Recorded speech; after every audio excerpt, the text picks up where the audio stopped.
Bonjour. Aujourd'hui, je veux vous parler du partenariat transpacifique, qui est un accord de libre-échange au sujet duquel une entente de principe est intervenue en début de semaine. C'est un accord donc qui regroupe un peu plus que 10 pays qui touchent au Pacifique, dont le Canada, les États-Unis, le Mexique.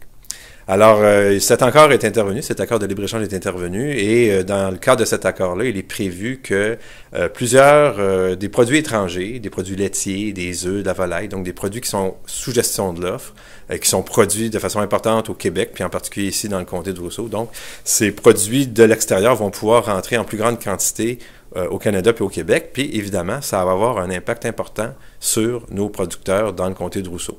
Il y a aussi la question des normes de production, de la manière dont on produit. Puis je vous donne un exemple. Aux États-Unis, il est possible d'utiliser des antibiotiques pour la production laitière. Il est permis d'utiliser des hormones, ce qui n'est pas permis au Québec. Ce qui fait que le lait québécois est de meilleure qualité que le lait américain. Ben là, moi, je pense que c'est tout à fait raisonnable d'exiger que les normes utilisées pour les produits qui vont rentrer au Québec soient les mêmes que celles qui sont utilisées par nos producteurs québécois.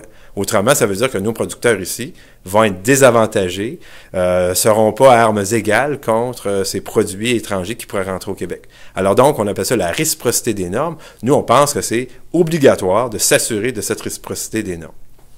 Par ailleurs, il y a aussi des produits étrangers, par exemple des protéines laitières qui entrent présentement puis qui sont même pas comptés dans les quotas qui peuvent rentrer au Québec. Alors, nous, on pense qu'il faut que les frontières soient étanches, il faut que les frontières permettent de calculer correctement les quantités étrangères qui rentrent au Québec et au Canada, et on ne doit pas dépasser les montants qui sont prévus dans les ententes. Alors, ça, c'est vrai à la fois pour le lait, pour les protéines laitières, pour tous les produits laitiers, en fait, pour aussi, évidemment, les œufs et puis pour la volaille. C'est important de savoir que dans les autres pays, là, on subventionne à coût de milliards de dollars l'agriculture.